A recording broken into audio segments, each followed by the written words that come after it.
Dear students, welcome to my channel. Today I am going to teach you history first chapter, the Harappan civilization of class 9th ICSE board. If you like it, please like, share and subscribe for further use and for others benefit. Thank you. Wasting your time, I am beginning the chapter. Dear students, welcome to my channel. Today I am going to teach you history first chapter, the Harappan civilization of class 9th ICSE board. If you like it, please like, share and subscribe for further use and for others benefit. Thank you.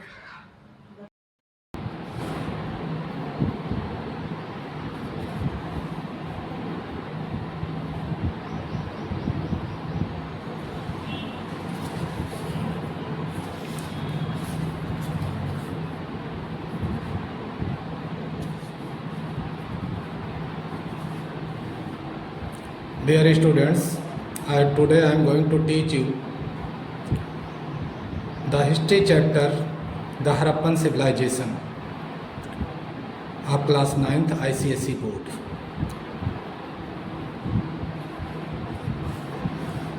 I will explain everything in Hindi and you will be able to understand the whole chapter completely. But I will first explain the half chapter and in the next video you will get the whole chapter. Let's begin. तो अब हम आपको meaning के साथ Harappan civilisation, bronze age civilisation, Harappan civilisation के उस part में जो हरप्पन सिविलाइजेशन जो कि ब्रोंज एज सिविलाइजेशन के नाम से भी जानी जाती है, उसके बारे में हम आपको डिटेल में बताएंगे, एक्सप्लेन करेंगे। आपको बस ध्यान से सुनना और समझना है और आप पूरे चैप्टर को अच्छे से समझ जाएंगे। तो अब हम शुरू करते हैं। Bronze age civilisation. From using stone tools man gradually came to know. Stone tools का इस्तेमाल करते करते इंसान धीरे धीरे मेटल्स का इस्तेमाल करना भी सीख गया। मेटल्स वर मोर ड्यूरेबल। मेटल्स ज़्यादा ड्यूरेबल थे, ज़्यादा दिनों तक चलने वाले थे दैन स्टोन से, एंड कुड बी यूज्ड और इस्तेमाल किए जा सकते थे for making a variety of tools. अनेकों तरह के टूल्स बनाने में इसका इस्तेमाल किया जा सकता था, चाहे वो टूल्स हों, इम्प्लीमेंट्स हों या वेपन्स हों, हर तरह की चीज़ें बनाई जा सकती थीं। The first metal to be discovered, जो पहला मेटल डिस्कवर हुआ था वाज कापर, वो कापर था। फॉर अ लॉन्ग टाइम, बहुत दिनों तक, stone implements continued to be used along with copper. बहुत दिनों तक तो स्टोन टूल्स भी इस्तेमाल होते रहे कापर के साथ साथ। और इसी समय को this period when man used both stone and copper tools, वो पीरियड जिसमें मनुष्य ने दोनों तरह के टूल्स का इस्तेमाल किया, स्टोन के भी और कापर के भी, is known as the chalcolithic period. उसे काल्कोलिथिक पीरियड की संज्ञा दी गई। लेटर आगे चलकर on man learnt the art of mixing copper, आगे चलकर मनुष्य ने सीखा कि कापर को कैसे मिक्स किया जाए विद टिन, टिन के साथ, और जिंक या जिंक के साथ, टू प्रोड्यूस द एलोय, जिससे कि एक एलोय बने कॉल्ड ब्रोंज, ब्रोंज नामक एलोय बने। तो bronze is harder and more ductile, bronze ज़्यादा हार्ड था, कठोर था, और उसको उसकी पतली चादर बनाई जा सकती थी, डक्टाइल था, दैन कापर, कापर की अपेक्षा।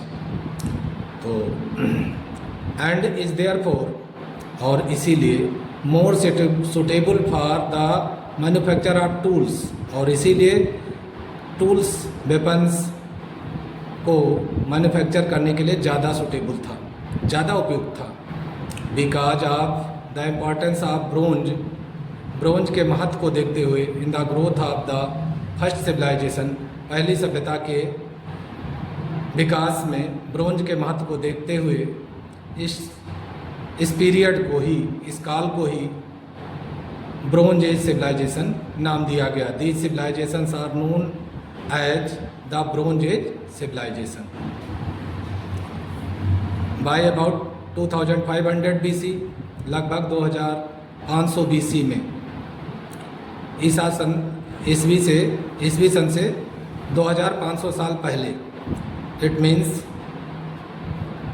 ये लगभग 4500 वर्ष पहले की घटनाएं हैं जिनके बारे में हम इतिहास में पढ़ रहे हैं। तो by about 2400 BC, 4 bronze age civilisations emerged. चार अलग अलग जगहों पर ब्रोंज एज की सिविलाइजेशंस उभरी थी, विकसित हुई थी, और वह थी Harappan civilisation, Mesopotamian civilisation, Chinese civilisation and Egyptian civilisation. तो जो हड़प्पन सिविलाइजेशन थी वो कहाँ विकसित हुई थी, इसके बारे में यहाँ है। The Harappan civilisation in northern and western parts of India and Pakistan. तो हड़प्पन सिविलाइजेशन जो है वो भारत के उत्तरी और पश्चिमी भागों तथा पाकिस्तान के कुछ क्षेत्रों में फैली हुई थी। जो मेसोपोटामियन सिविलाइजेशन थी on the bank of river Euphrates, जो कि यूफ्रेट्स नदी के किनारे थी, यूफ्रेट्स और टिग्रिस नदियों के किनारे बसी हुई थी, जो अब मॉडर्न इराक में है, ये उस क्षेत्र में विकसित हुई थी। और इसके बाद जो चाइनीज़ सिविलाइजेशन थी ये ह्वांग हो और यांगटज रिवर के किनारे बसी हुई थी।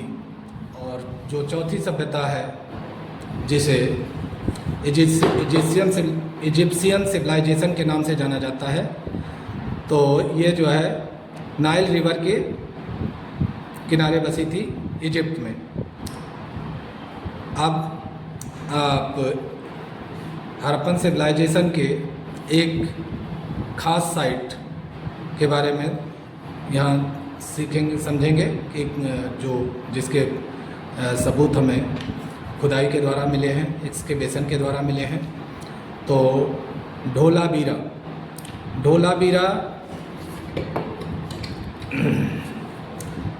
The Harappan civilization of Dholavira, जो हड़प्पन सिविलाइजेशन थी ढोलावीरा का, इन गुजरात रन ऑफ कच्छ, गुजरात के रन ऑफ कच्छ में, has been designated as world heritage site. इसको वर्ल्ड हेरिटेज साइट के रूप में मान्यता मिली है यूनेस्को द्वारा, by UNESCO. It is one of the very few well preserved urban settlements. ये जो बहुत चुने हुए शहरी सेटलमेंट्स जो उस प्राचीन समय के मिले थे उनमें से एक है। स्प्रेड ओवर 22 हेक्टेयर्स, जो लगभग 22 एकड़ में फैला हुआ था। The Harappan era metropolis is the 5th largest archaeological site of Indus valley civilisation. तो जो इंडस वैली सिविलाइजेशन का हड़प्पन इरा, हड़प्पा का जो क्षेत्र था, युग था, हड़प्पन इरा मेट्रोपोलिस, ये इंडस वैली सिविलाइजेशन के 5 बड़े साइटों में से एक है, जो इंडस वैली यानी सिंधु घाटी पर विकसित हुई थी। इंडस वैली सिविलाइजेशन के नाम से जानी जाती हैं। उनमें से 5 साइट्स में से एक महत्वपूर्ण साइट है, उन्हीं का एक साइट है ये हड़प्पन सिविलाइजेशन का। तो dating back to about 3000 BC, जो लगभग 3000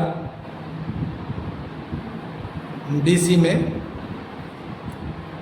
से जिसकी शुरुआत हुई थी। एंड इज बिलीव्ड, और ऐसा माना जाता है कि to have been occupied till 1500 BC, और ऐसा माना जाता है कि ये 1500 BC तक अस्तित्व में थी।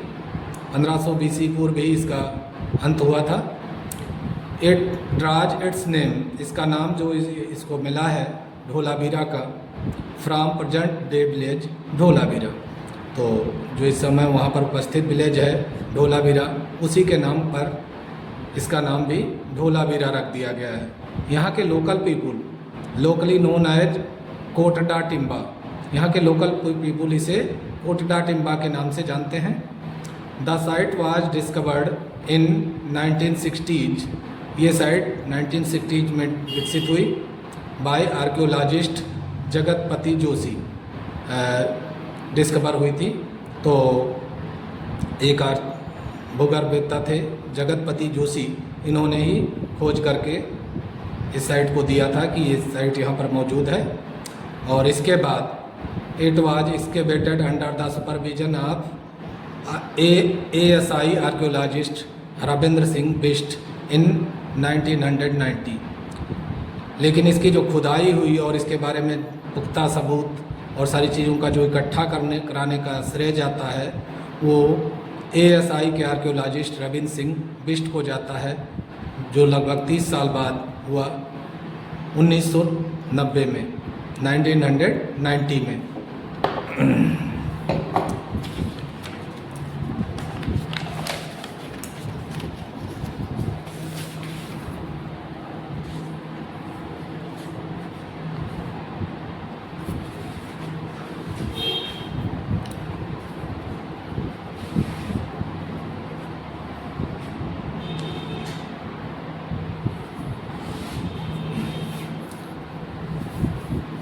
तो अब हम आपको हड़प्पन सिविलाइजेशन के बारे में विस्तार से बताएंगे।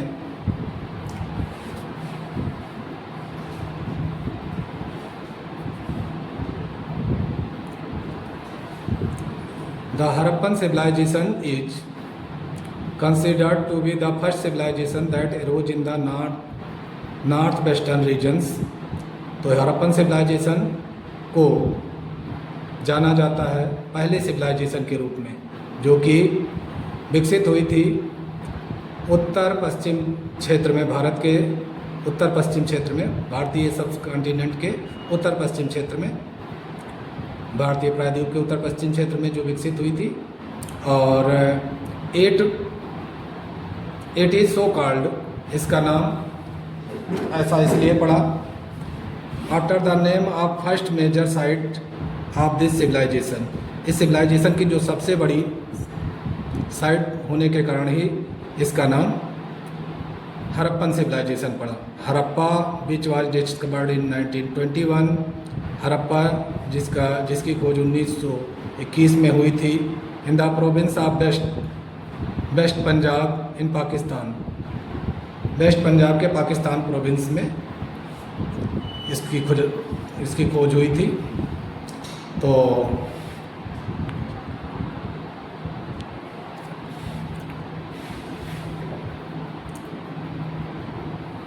It is also known as the Indus valley civilisation, इसे इंडस वैली सिविलाइजेशन के नाम से भी जाना जाता है।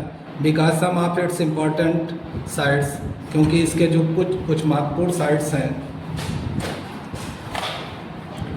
वो साइट्स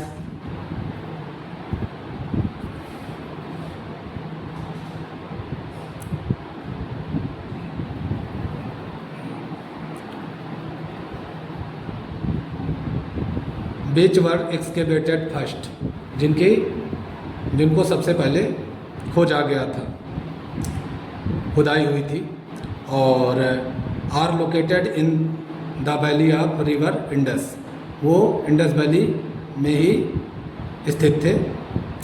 तो the discovery of Indus valley civilisation, Indus valley civilisation की खोज इन 20th सेंचुरी, जो 20वीं सदी में हुआ, अर्थात 1900 से लेकर 2000 के बीच हुआ, was an important event in the history of India, ये एक महत्वपूर्ण घटना थी भारतीय इतिहास में।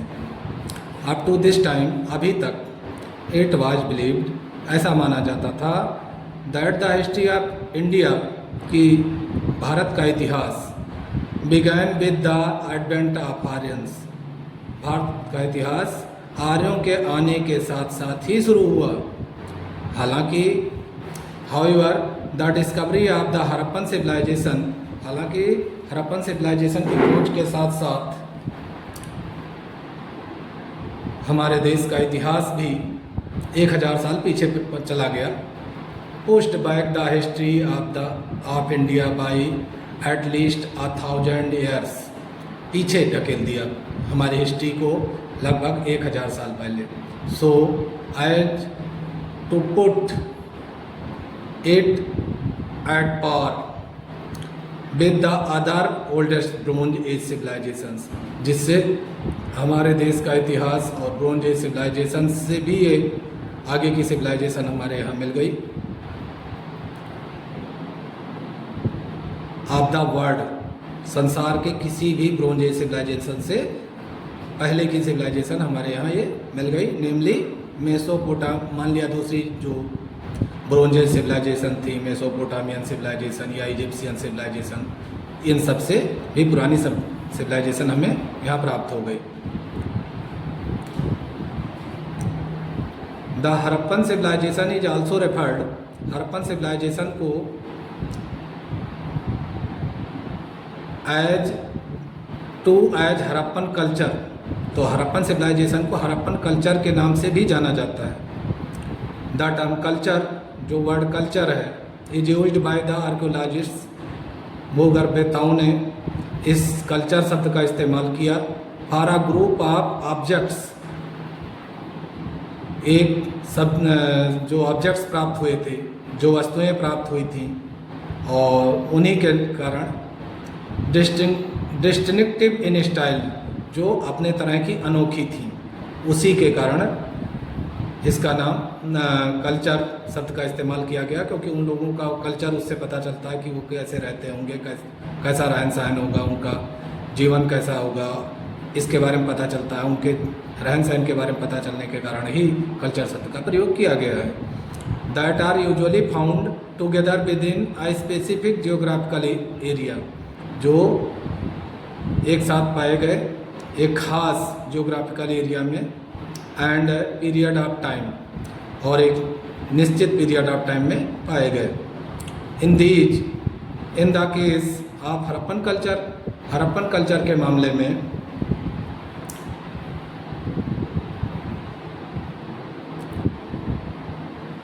These distinctive objects are seals, ये जो स्पेशल या अनोखे ऑब्जेक्ट्स थे वह थे seals, beads, stone, blade and baked BRICS.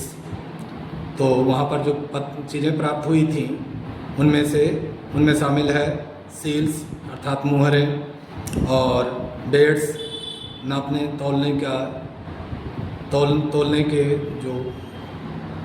तोलने के लिए जो स्टैंडर्ड साइज की चीज़ें बनाई गई थी, और स्टोन की ब्लेड्स बनाई गई थी, और इसके अलावा पकी हुई ईंटों का इस्तेमाल किया गया था। तो वो ये सारी चीज़ें हमें वहाँ से प्राप्त हुई। तो इससे हमें उनके कल्चर का पता चलता है कि वो कितने सभ्य हो चुके थे, कितना आगे बढ़ चुके थे। इसीलिए भूगर्भवेत्ताओं ने कल्चर शब्द का इस्तेमाल किया। अब सोर्सेज के बारे में हम समझते हैं कि हमें इसके बारे में जानकारी कहाँ से मिल रही है।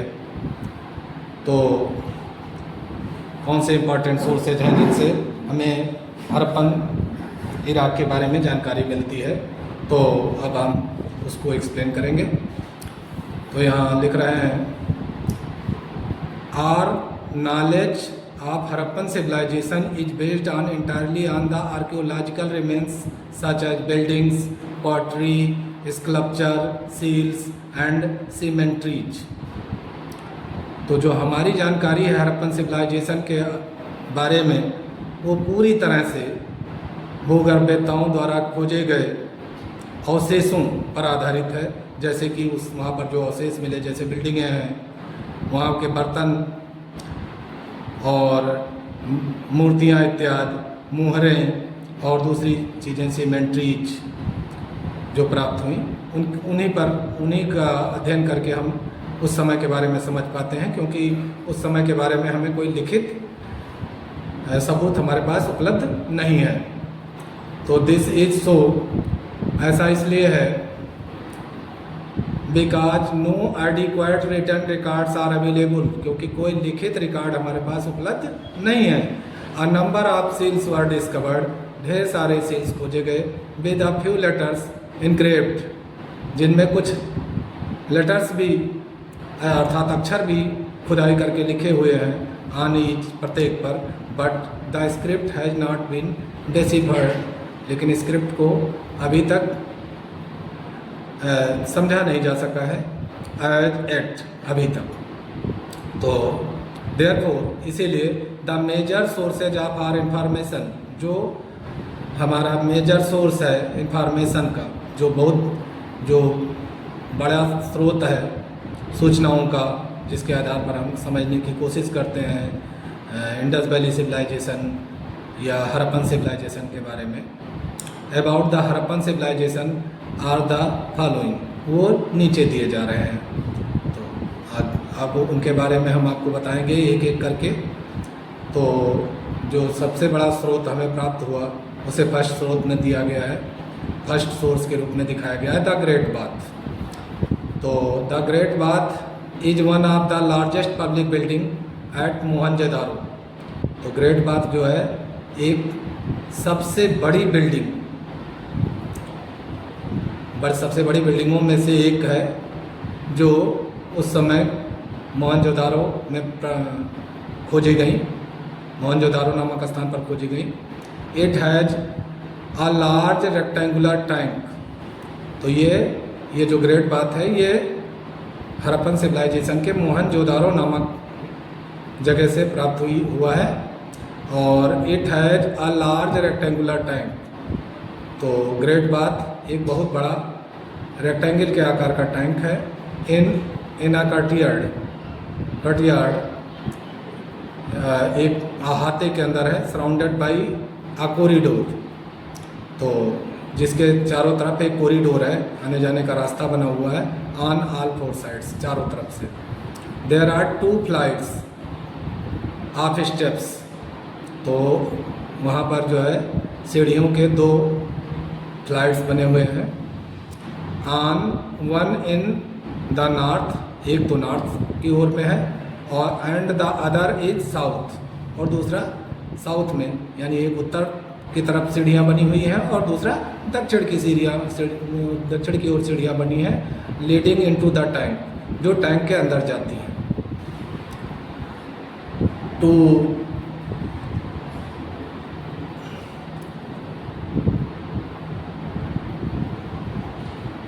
To make the pool watertight, pool को वाटर टाइट बनाए रखने के लिए burnt bricks and mortar lined with bitumen. तो पूल का पानी सूखने न पाए, अंदर ज़मीन के ना जाने पाए, इसके लिए वाटर टाइट किया गया है। वाटर टाइट करने के लिए उसमें पकी हुई ईंटों का इस्तेमाल किया गया है। पकी हुई ईंटों के साथ मोर्टार लगाया गया है बिटमन के साथ, एंड जिप्सम का भी प्रयोग किया गया है। वर यूज्ड फॉर कंस्ट्रक्शन। तो उसके निर्माण में इन चीज़ों का इस्तेमाल हुआ है।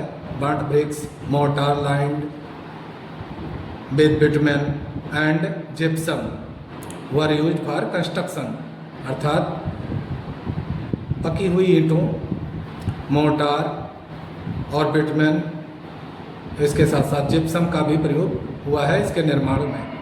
The water for the bath, जो बाथ टब के लिए यानी इस टैंक के लिए जो पानी की व्यवस्था की गई है, was provided by a well, एक बेल के द्वारा दी जाती है। इन एन एडजेसेंट रूम, एक जुड़े हुए रूम से।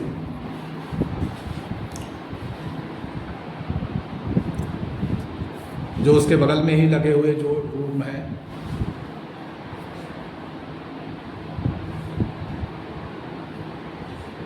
सराउंडिंग द बाथ वर, जो बाथ टब के चारों ओर है, वर पार्ट पोर्टिकास, वह पोर्टिकास है। Surrounding the bath were porticos and sets of rooms, और रूम का एक पूरा सेट बना हुआ है। एंड आ स्टेयरवे, और एक स्टेयरवे है, सीढ़ियों का रास्ता है, which led to an upper storey, जो ऊपर की मंजिल तक जाता है। तो सम स्कॉलर्स, कुछ विद्वान मानते हैं, विश्वास करते हैं, that these rooms were provided for members, कि ये रूम्स उन मेंबर्स के लिए थे ऑफ सम काइंड ऑफ पेरिस्टहुड, जो पुजारियों का काम करते रहे होंगे। whereas, जबकि दूसरे विद्वान मानते हैं, whereas अदर थिंक, दूसरे विद्वान समझते हैं या सोचते हैं, that the rooms were provided, कि रूम्स की व्यवस्था की गई थी फॉर चेंजिंग क्लोथ्स, कपड़े बदलने के लिए रूम्स की व्यवस्था की गई थी। तो this structure with several distinctive features, ये स्ट्रक्चर जिसमें अनेकों डिस्टिंक्ट फीचर्स हैं, मतलब खास विशेषताएं हैं इनकी, हैज लेड स्कॉलर्स, जिसके कारण स्कॉलर्स इस बात की समझ तक पहुँचे, टू सजेस्ट, कि वो सजेस्ट कर पाए, that it was meant for some kind of ritual bath, कि यह किसी तरह के परंपरागत बात के लिए बनाया गया था, जिसमें आम जनता आकर के स्नान करती रही होगी। तो the great bath is an important source of information, great bath important source है इंफॉर्मेशन का, दैट थ्रोज लाइट, जो प्रकाश डालता है, on the life of the people, लोगों के जीवन पर, and culture of the Harappan civilisation, Harappan civilisation के कल्चर के बारे में पर प्रकाश डालता है। तो आगे देखते हैं क्या क्या प्रकाश डालता है, उसके बारे में आप समझें। The construction of great bath indicates, जो ग्रेट बाथ का कंस्ट्रक्शन हुआ वो ये इंडिकेट करता है, that the art of building had reached a high degree of perfection at that time, कि घर बनाने की कला जो थी वो उस समय ये परफेक्शन के हाई डिग्री तक पहुंच चुकी थी। दूसरी बात, the massive structure points out, जो मेसिव स्ट्रक्चर है वो इशारा करता है, that there might have exist a ruling class, इतना बड़ा स्ट्रक्चर बिना रूलिंग क्लास के कैसे हो सकता है, निश्चित रूप से उस समय रूलिंग क्लास रहा होगा। दैट कुड मोबिलाइज लेबर, जो ढेर सारे लेबर्स को ला सकता था, पैसे खर्च कर सकता था, कलेक्ट टैक्सेज, और वो दूसरे लोगों से टैक्स वसूल सकता था, and build such a huge structure, और बना सकता था इस तरह का महान स्ट्रक्चर, बहुत बड़ा इमारत, फॉर द पब्लिक, जनता के लिए। The design of the great bath, जो ग्रेट बाथ की डिजाइन थी, portrays the efficient planning in the structural features, तो वो एफिशिएंट प्लानिंग को दिखाता है कि बहुत बढ़िया से प्लानिंग करके बनाया गया था।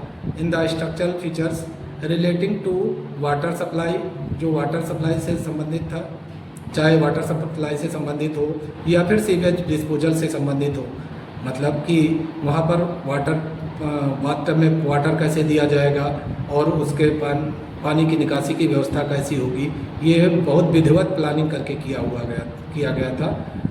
तो इससे पता चलता है कि एफिशिएंट प्लानिंग उस समय के लोग करके काम करते थे।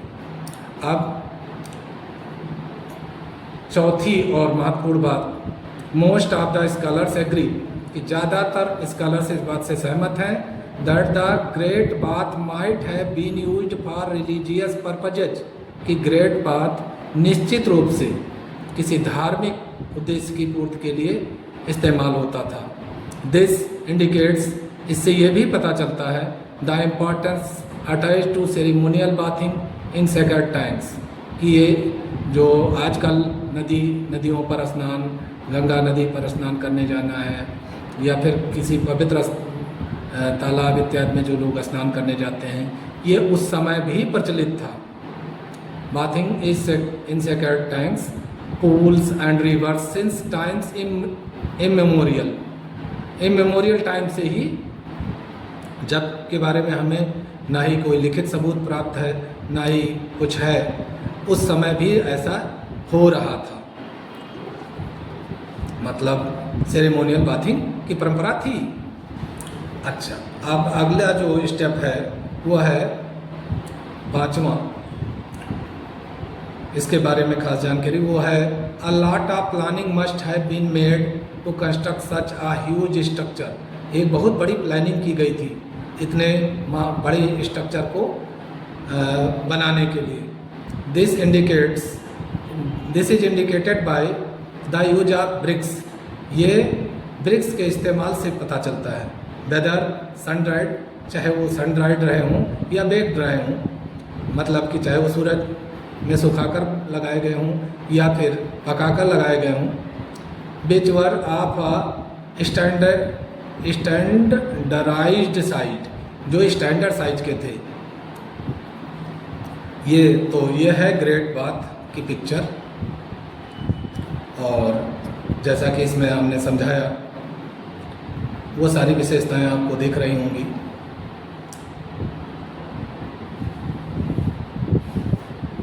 और इसके बाद हम सील्स के बारे में देखेंगे।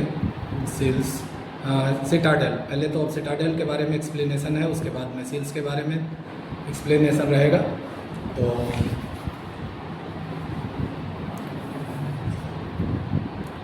यहाँ देखें, द सिटाडेल,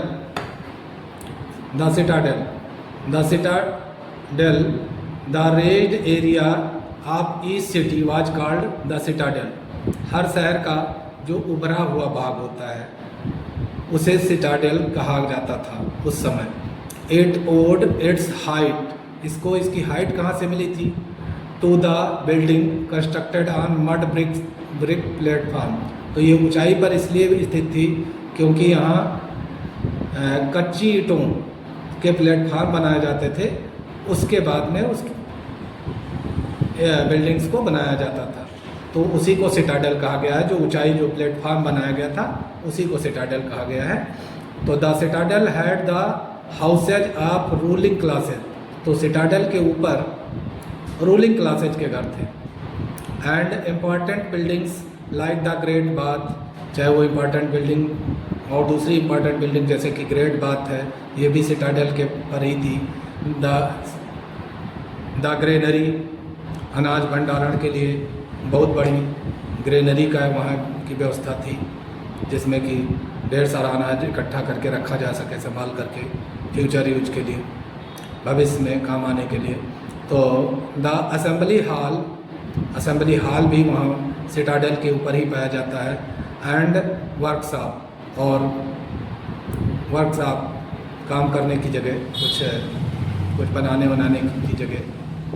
तो ये चीज़ें वहाँ पर आपको मिल रही हैं सिटाडेल के ऊपर। तो the Citadel provides useful insights about the following. तो सिटाडेल हमें निम्नलिखित बातें दिखाता है, सिटाडेल से हम क्या समझ पाते हैं उसके बारे में नीचे हम आपको समझाएंगे, आप ध्यान दें। तो the citadel points to the elaborated planning. तो सिटाडेल इस बात की ओर इशारा करता है कि एक विस्तृत योजना बना करके काम किया गया था। That went into the development of cities, जो सिटीज के डेवलपमेंट, जिससे कि सिटीज का डेवलपमेंट हुआ। एंड जस्टिफाइज, और ये भी इस बात का सबूत पेश करता है that the Harappan civilization was an urban civilization. ये जो हड़प्पन सिविलाइजेशन थी वो कोई ग्रामीण सिविलाइजेशन ना होकर शहरी सभ्यता थी, पर मतलब उस समय शहरीकरण हो चुका था। और दूसरी बात, the presence of specific buildings, तो जो स्पेसिफिक बिल्डिंग्स का प्रेजेंस है एंड मतलब ख़ास तरह के इमारतें जो वहाँ पाई गई हैं, एंड हाउसेज और घर पाए गए हैं ऑफ रूलिंग क्लास, राजाओं के या फिर शासन करने वाले लोगों के। Indicates some sort of political organization, जो किसी तरह के राजनीतिक संगठन की ओर इशारा करते हैं। एंड सोशल क्लासिफिकेशन, और ये भी इशारा करते हैं कि समाज का वर्गीकरण हुआ था। ऊंच नीच लोग थे, अमीर गरीब और बड़े छोटे पद इत्यादि की व्यवस्था की गई थी। तो चौथी जो बात थी, the building of Citadel probably meant for public purpose. तो जो बिल्डिंग थी सिटाडेल के ऊपर जो बनी हुई थी, वो निश्चित शायद जो है पब्लिक उद्देश्यों के लिए थी, जैसे कि ग्रेनरी था या ग्रेट बाथ था। तो यहाँ जनता के लिए चीज़ों की व्यवस्था की गई थी। अब आते हैं सेल्स के बारे में, डिस्क्रिप्शन देंगे यहाँ पर आपको हम। तो the seals used by Harappan, Harappa के लोगों द्वारा जो सील यूज हुआ वो ये शो करता है देयर आर्टिस्टिक स्किल्स, वो उनके कलात्मक निपुणता के बारे में दिखाता है। About 2000 seals have been discovered, लगभग 2000 सील्स की खोज की गई है अब तक। ऑफ दीज, उनमें से अ ग्रेट मेजॉरिटी कंप्राइज, उसमें ज़्यादातर चीज़ें जो पाई गई हैं शॉर्ट इंस्क्रिप्शन, उनमें छोटे छोटे खुदाई करके कुछ चीज़ें लिखी हुई हैं विद पिक्चर्स, जिन पर पिक्चर्स बने हुए हैं। आप वन हार्ड बुल, एक हार्न के बुल का, बफेलो का, टाइगर का, गोट का, एलिफेंट का और रेनोसेरस का। तो अर्थात एक सींग वाले सांड, भैंसे, चीता, बकरी, हाथी और गेंडे का पिक्चर बना हुआ है। तो materials used in making the seals, जो सील्स को बनाने में जो मटेरियल यूज हुए हैं, कंप्राइज टेराकोटा, वो टेराकोटा से, यानी सील्स या तो टेराकोटा से बनी है या स्टीलाइट से या गेटी से बने हुए हैं। तो मतलब इन तीनों चीज़ों से अलग अलग सील्स अलग अलग चीज़ों से बनी हुई हैं, इनका इस्तेमाल किया गया है। तो most of the seals are rectangular or square, ज़्यादातर सील्स तो या तो रेक्टेंगल के आकार की हैं या फिर स्क्वायर हैं। बट सम ऑफ देम, लेकिन उनमें से कुछ आर सर्कुलर इन शेप, कुछ शेप में सर्कुलर भी पाई जाती हैं, अर्थात गोलाकार भी पाई जाती हैं। तो Harappan seals provide useful information about the script, Harappan seals उस समय के स्क्रिप्ट के बारे में भी महत्वपूर्ण जानकारी देती है कि उस समय की लिपि क्या थी। भले ही उसे हम आज तक ना समझ पाए, लेकिन है तो मिल तो रहा ही है उससे।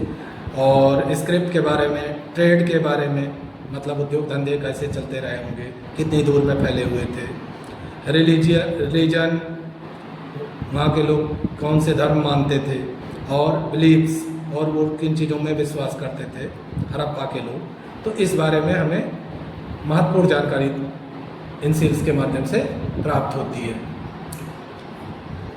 तो आगे हड़प्पन सील अब क्या क्या जानकारियाँ प्राप्त होती हैं उसको विस्तार दिया गया है, एक्सप्लेन करके यहाँ बताया गया है, आप ध्यान से देखें।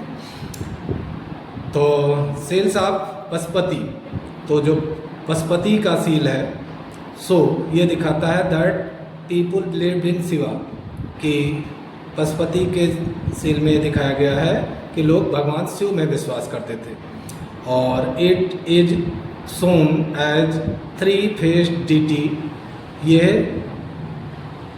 इस सील में 3 सिर वाले देवता की मूर्ति दिखाई गई है, जो bearing a buffalo horn head dress, तो जो एक सांड के सींग वाला सिर पर ताज पहने हुए हैं, और सीटेड क्रॉस लेग्ड और क्रॉस लेग होकर के बैठे हुए हैं ऑन अ थ्रोन, एक सिंहासन पर, एंड सराउंडेड बाई, और वो घिरे हुए हैं एन एलिफेंट, एक एलिफेंट के द्वारा, एक टाइगर के द्वारा, एक बफेलो और एक रेनोसेरस के द्वारा, विद 2 डियर्स,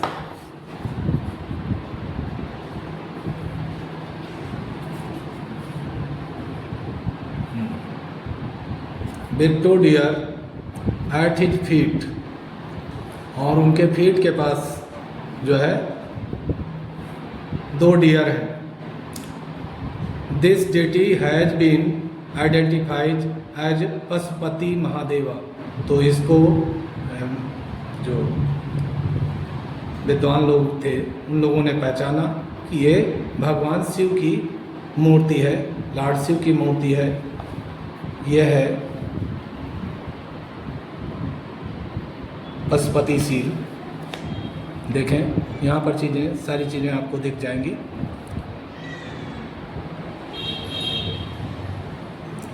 सारे पशुओं के बारे में आप देख लीजिए, जैसे कि एलिफेंट, टाइगर, बफेलो एंड रेनोसेरस, ये सब यहाँ पर घिरे हुए हैं। तो भगवान शिव बने हुए हैं इस सील में। तो इस समय, उस समय के मान्यता के बारे में हमें इससे जानकारी मिल जाती है।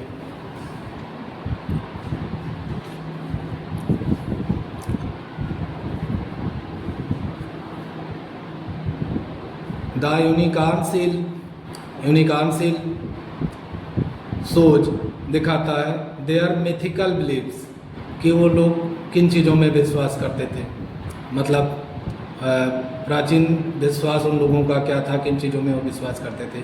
The seal bear some kind of script, इस सील में भी किसी तरह की स्क्रिप्ट बनी हुई है, which has not it been deciphered, जिसे अभी तक समझा नहीं जा सका है। देखें तो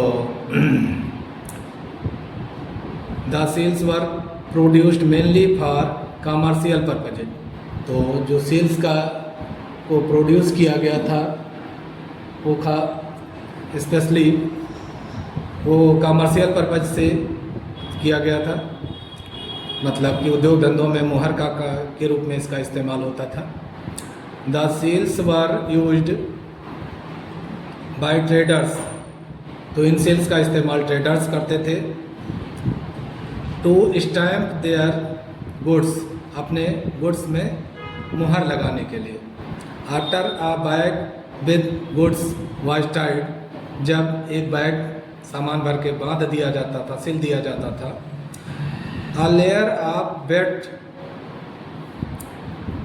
क्ले वाज अप्लाइड, तो एक भीगी हुई क्ले, कच्ची मिट्टी का लेयर चढ़ा दिया जाता था ऑन द नाट के ऊपर, यानी गांठ के ऊपर, and the seal was pressed on it, और सील को इसके ऊपर प्रेस कर दिया जाता था, लीविंग एन इम्प्रेशन, जिससे कि उसकी मुहर लग जाती थी। If the bag reached it's designation, अगर ये सील अपनी मंजिल तक पहुंच जाती थी, विद इट्स सील इंटैक्ट, बिना इस सील के टूटे हुए, it indicated that it had not been tampered with, तो ये बात दिखाता था कि इसके साथ कोई छेड़खानी नहीं हुई है। It also conveyed the identity of the sender, तो ये सेंडर की आइडेंटिटी को भी कंटेन करता था, ऑन द ओनर या आर द ओनर, या फिर मालिक की आइडेंटिटी को इसमें होता था, जिससे कि मालिक पहचाना जा सके किस मालिक ने इसको भेजा है। तो these seals were found in different regions, ये सील्स अलग अलग क्षेत्रों में पाए गए हैं। This indicates that the Harappan trade had spread over a vast area, कि हड़प्पा का जो ट्रेड था, बिजनेस था, वो एक विस्तृत क्षेत्र में फैला हुआ था। Probably seals were also used as amulets carried on the persons of their owners as modern day identity cards। तो ये एम्यूलेट्स के रूप में भी इस्तेमाल होता रहा होगा कि जब किसी आदमी को भेजा जाता था तो सील उसको दे दिया जाता था, तो इससे पता चलता था कि किस आदमी ने इसको भेजा है और इसका मालिक कौन है। तो शायद इसके लिए भी इस्तेमाल, आइडेंटिटी कार्ड के रूप में भी इसका इस्तेमाल होता रहा होगा।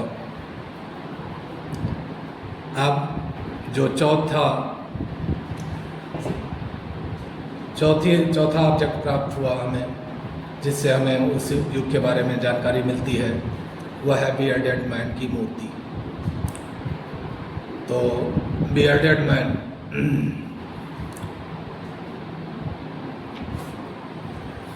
The stone sculpture of a man with beard, एक पत्थर की मूर्ति एक आदमी की जिसकी दाढ़ी है, वाज डिस्कवर्ड फ्रॉम मोहनजोदारो नामक स्थान पर खुदाई के समय से खोजा गया, प्राप्त किया गया। The statue has a shawl worn over the left shoulder, statue ने एक शाल ओढ़ रखा है लेफ्ट शोल्डर पर। And the eyes are half closed, और उसकी आंखें आधा बंद हैं। As if a state of meditation, जैसे कि मेडिटेशन के स्टेट में लोग होते हैं, जैसे कि वो भक्ति भावना में डूबे हुए ईश्वर का ध्यान कर रहे हों, तो उस मूर्ति में ऐसा दिखता है। तो सम स्कॉलर्स बिलीव, तो कुछ स्कॉलर्स विश्वास करते हैं that this is the statue of yogi और अपेरिस्ट, कि यह जो स्टेचू है, ये जो मूर्ति है, ये किसी योगी महात्मा की है या फिर किसी पुजारी की है जो पूजा पाठ करते रहे होंगे। This sculpture is of high artistic value, इस मूर्ति को बनाने में बहुत आर्ट की आवश्यकता थी। तो जो इस तरह की मूर्ति उस समय बन सकती थी, इससे पता चलता है कि उस समय कला किस स्तर पर पहुंच चुकी थी, आर्टिस्टिक वैल्यू है इसका। And points to the existence of skilled artisans, और इस बात की ओर इशारा करता है कि अच्छे मूर्तिकार उन दिनों हुआ करते थे इन हड़प्पन सिविलाइजेशन में, who could make beautiful 3 dimensional figures, जो सुंदर 3 डायमेंशन के फिगर्स को बना सकते थे। ठीक है, तो आगे नेक्स्ट पेज, डांसिंग गर्ल। तो वहाँ से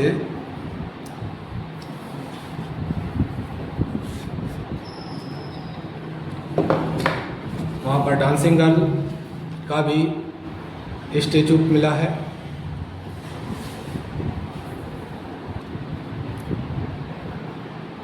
एक स्टेचू प्राप्त हुआ जो डांसिंग गर्ल का है, आ रहा है।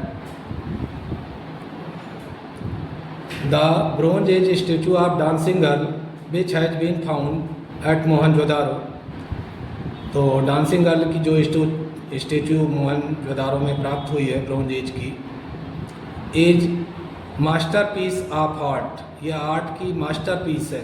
एंड इट शोज, और ये दिखाती है the high degree of development in the art of sculpture, तो स्कल्पचर के आर्ट में बहुत अधिक विकसित हो चुका था, हाई डिग्री का डेवलपमेंट हो चुका था उस समय तक। द फिगराइन शोज, जो बिगोर, वैरायटी एंड इंजीन्यूटी, तो ये फिगर बिगोर, वैरायटी और इंजीन्यूटी को दिखाता है। The right arm of dancing girl का जो राइट आर्म है, रेस्ट ऑन द हिप, वो हिप पर रेस्ट कर रहा है। एंड द लेफ्ट आर्म, उसका जो लेफ्ट आर्म है, बायां हाथ है, इज हैवीली बैंगल्ड, उसमें ढेर सारी चूड़ियाँ पहनी हुई हैं। It holds a small bowl against her left leg, और अपने लेफ्ट लेग पर उसने एक छोटा सा कटोरा ले रखा है। तो आज के लिए बस यहीं तक। आगे का चैप्टर आपको नेक्स्ट वीडियो में एक्सप्लेन करके मिल जाएगा। आप लोग अगर आपको वीडियो अच्छी लगती है तो सब्सक्राइब करें, लाइक करें और दूसरों को शेयर करें, जिससे कि दूसरे लोगों को भी इससे लाभ प्राप्त हो सके। धन्यवाद।